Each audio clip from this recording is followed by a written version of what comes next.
I began as a dot, not the mathematical precise location on a plane, for that is a point, not a dot, although at times we are one and the same. Because I had substance, something tangible, something to touch and see, I was different than the point of all things that seemingly surrounded me. I was an entity of an especial type, one with an existence, corporeal substance with rest mass and volume, taking up space, besides simply being space. I moved within my environment not as a jittery bit of noise, not as an inconsequence, rather a functioning bit of something, more than nothing, and being less than everything. I wondered of similar dots, of an imagined place with others of my kind. Yet I saw no one, no space, no essence to grasp, merely a self-reflection of me. Yes, it was a me.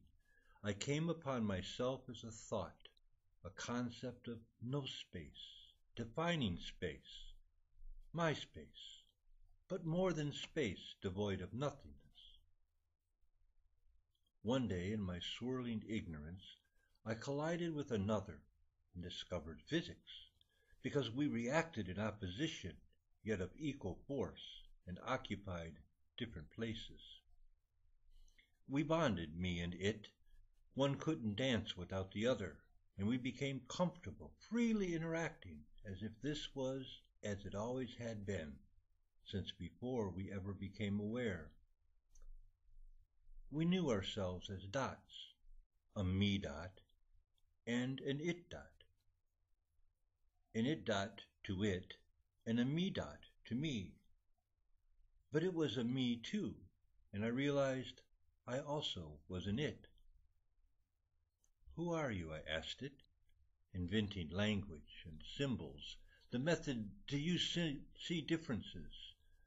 How will I ever know that I am not you? I am not nothing. I have identity. My world evolved to a different place once we discovered words.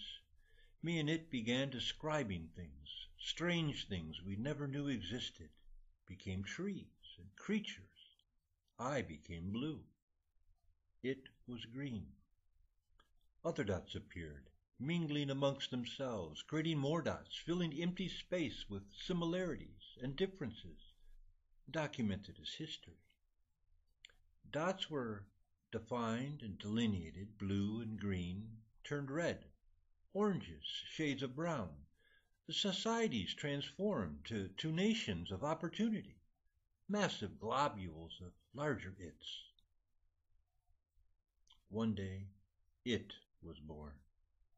And it, and it, and it, and the lesser its that weren't me but used to join my wonderment diminished in number and size until they faded, nearing to nothing. I learnt the art of disguise, knowing there was no longer room for its and dots and me's, or anything that took up space and had rest mass and volume, or resembled something free. I'm still a dot as once I was, but now secreted away at home or in quieter places, where the motion of life resides, and I am able to forget the ache of my remembering. That once there was a dance, a motion to living, a swirling and twirling, resembling the breath of stars, and finding other dots, eager to be alone together.